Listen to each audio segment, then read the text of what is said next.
অন্ধকার থেকে আলোর পথে শুরু হয়েছে এই যাত্রা। এই দীপাবলি সবার জীবনেই আনুক নতুন এক মাত্রা।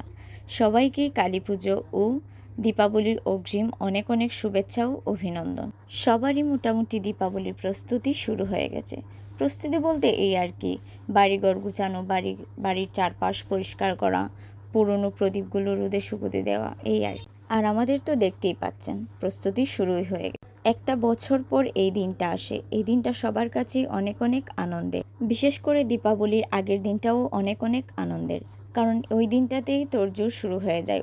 উঠানে কি ডিজাইন দেব কি ডিজাইন দেব না এই ভেবেই সারাদিন চলে যায়। আবার দীপাবলিতে দেখা যায় অনেকের বাড়িতে কালী পুজো করে, আবার অনেকের বাড়িতে করে না। কালী পুজো হলে তো কোনো কথাই নেই, সেই দিনটা আরও আনন্দের হয়। আমাদের বাড়িতে অবশ্য কালী পুজো হয়, তাই আমাদের আনন্দটা আরও দ্বিগুণ হয়ে যায়। আর হ্যাঁ, আপনাদের সবার কালী পুজোর নিমন্ত্রণ।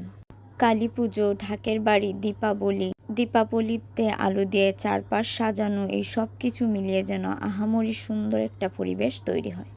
সবার কাছে কেমন আমি জানি না, কিন্তু আমার কাছে পুজো আসছে, দীপাবলি আসছে, এই মুহূর্তটা একটু অন্যরকম। তাই যে কোনো অনুষ্ঠান আসার পর মুহূর্তটা থেকেও যেন আগ মুহূর্তটা অনেক অনেক আনন্দের হয়। আমার মনে হয় সবার কাছে এই জিনিসটা এরকম। আবারও জানাই সবাইকে দীপাবলির অগ্রিম অনেক অনেক শুভেচ্ছা ও অভিনন্দন। ধন্যবাদ সবাইকে আমার ভিডিওটা দেখার জন্য। রাধে রাধে।